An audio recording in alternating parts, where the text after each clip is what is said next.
Welcome to History in a Year, America's first 250 years.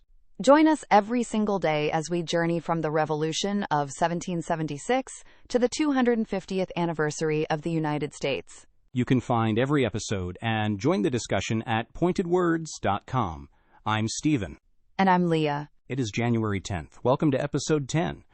Yesterday, we looked at Thomas Paine and the Intellectual War. But while Paine was writing pamphlets in Philadelphia, George Washington was staring at a stalemate in Boston.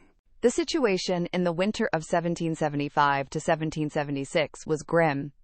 Washington had the British trapped in the city, but he couldn't touch them. The British were warm and comfortable in the houses of Boston, while Washington's army was freezing in huts in Cambridge. Washington was desperate. He knew that if he didn't do something soon, his army would dissolve. Enlistments were expiring. Morale was low. He needed to drive the British out. But he couldn't do it without heavy cannons to bombard the city and the ships. We mentioned in episode 8 that Benedict Arnold and Ethan Allen had captured Fort Ticonderoga way back in May. That fort was packed with cannons. But it was 300 miles away, in the wilderness of New York. Between Ticonderoga and Boston lay the Berkshire Mountains. There were no paved roads, just forests, frozen lakes, and steep ridges covered in snow. Most people said moving heavy artillery, the distance was impossible. Enter Henry Knox. Knox is one of the best characters in the Revolution. He was only 25 years old. He wasn't a soldier. He was a bookseller from Boston. He was a large man, jovial, loud, and confident. He had lost 2 fingers on his left hand in a hunting accident, so he always wrapped it in a handkerchief. Knox had learned the art of war entirely by reading books in his own shop. He had read every manual on engineering and artillery he could find. He walked into Washington's headquarters and basically said, "General, I can get those guns for you." Washington, who was usually very reserved and skeptical, liked Knox immediately. He saw a spark in him. He gave the young bookseller a colonel's commission and $1,000 in cash and told him, "Go get the guns." Knox arrived at Ticonderoga in December 1775. He selected 59 pieces of artillery, cannons, mortars, and howitzers. The total weight was about 120,000 pounds, 60 tons of iron and brass. His plan relied on the weather. He needed snow. He couldn't move these things on wagons. The wheels would sink in the mud. He needed sleds. He hoped to drag them over the snow and ice. He hired local farmers and oxen. He built 42 massive wooden sleds, and he waited for the freeze. But the weather didn't cooperate at first. It was too warm. The ice on Lake George wasn't thick enough. But finally, around Christmas, it froze. The noble train of artillery, as Knox called it, began to move. It was a nightmare journey. On the first day, a cannon broke through the ice and sank. Knox didn't give up. He just organized a team to fish it out of the freezing water and kept going. They crossed the Hudson River 4 times. At one point, the locals told him the ice was too thin. Knox insisted. He laid out a path of straw and poured water over it to create a thicker layer of ice. Then he used long ropes to keep the oxen far away from the heavy sleds to distribute the weight. It worked. Once they hit the Berkshire Mountains, it got even harder. They were climbing steep, snowy trails. The sleds would slide backward. Knox had to use block and tackle pulleys to winch the cannons up the slopes, and then use drag chains to keep them from rocketing down the other side and killing the oxen. Knox wrote in his diary about the exhaustion. His men were freezing. But his enthusiasm kept them going. He was riding up and down the line, shouting encouragement. By late January 1776, the noble train arrived in Framingham, Massachusetts.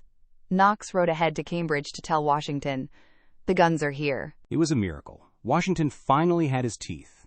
But now he had to figure out how to use them. The key to Boston was the high ground, specifically Dorchester Heights. These were 2 steep hills south of the city that looked right down into the harbor. If you could put cannons on those hills, you could sink every British ship at anchor. The British knew this, but they assumed, arrogantly, that the Americans couldn't take the hills because the ground was frozen solid. You couldn't dig trenches. If you tried to march up there, the British would just blast you off the hill before you could build protection. But Washington had a plan. Or, rather, his engineer, Rufus Putnam, had a plan. Since they couldn't dig into the frozen ground, they would build the fort above the ground. They spent days building chandeliers, essentially heavy wooden frames, and filling barrels with dirt and rocks. They prepared everything behind the lines, like a pre-fabricated house. On the night of March 4, 1776, Washington made his move. It was the anniversary of the Boston Massacre, so the men were motivated. To distract the British, Washington ordered the American artillery to bombard Boston from the other side of the city. For hours, the sky was filled with exploding shells. The British fired back. The noise was deafening. Under the cover of that noise, 2,000 American soldiers and 400 ox carts moved silently up Dorchester Heights. They laid down straw on the roads to muffle the sound of the wheels.